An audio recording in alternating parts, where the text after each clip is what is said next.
Probably seen it online, some of the vile fallout from the murder last week of healthcare CEO in Manhattan. Now, some people are sympathizing and even praising Luigi, many taking their anger out on the healthcare industry as a whole. It now has police on high alert and hoping to prevent any kind of copycat attacks. But really, what kind of behavior is this? What's happening in this country? Eyewitness News reporter Lauren Glassberg, live in Lower Manhattan with that part of our coverage tonight. Lauren.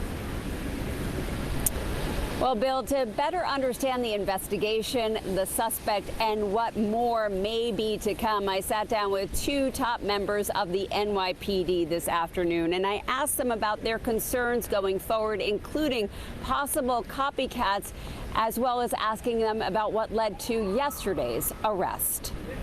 By getting that picture out to the public, not only locally but nationally, is what really helped us here. Chief of Detectives Joseph Kenney and Deputy Commissioner of Intelligence and Counterterrorism Rebecca Weiner noted the importance of an invested public in yesterday's apprehension of Luigi Mangione, taken into custody at a McDonald's nearly 300 miles from the crime scene in Midtown Manhattan. But now officials are concerned about whether Mangione becomes a martyr for a cause that galvanizes other bad actors angry at the healthcare industry. Whenever an incident of this high prominence takes place, our work is to get ahead of any resonance and, in particular, any copycat activity that it may inspire. The NYPD now monitoring increased vitriol on social media. We do a lot of work in the online space. We also do a lot of work in the 3D space. And we also, as part of that, will surge resources, protective resources around the city wherever we need to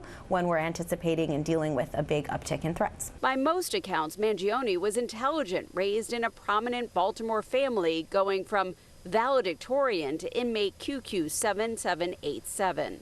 What path did he suddenly deviate from and to? And I think that's what the investigation is going to help us reveal, and that extraordinary shift in fate from all of the background that led him to where he is today is what has the world so intrigued by this incident.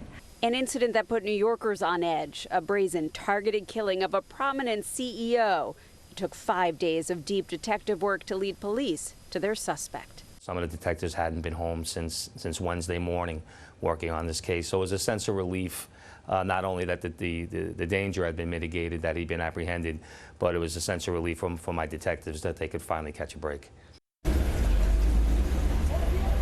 Now, as of this afternoon, the NYPD had not had a chance to interview the suspect, and they certainly have a lot of questions for him. But now that Mangione is fighting extradition from Pennsylvania, it will likely be some time before they get to ask him anything.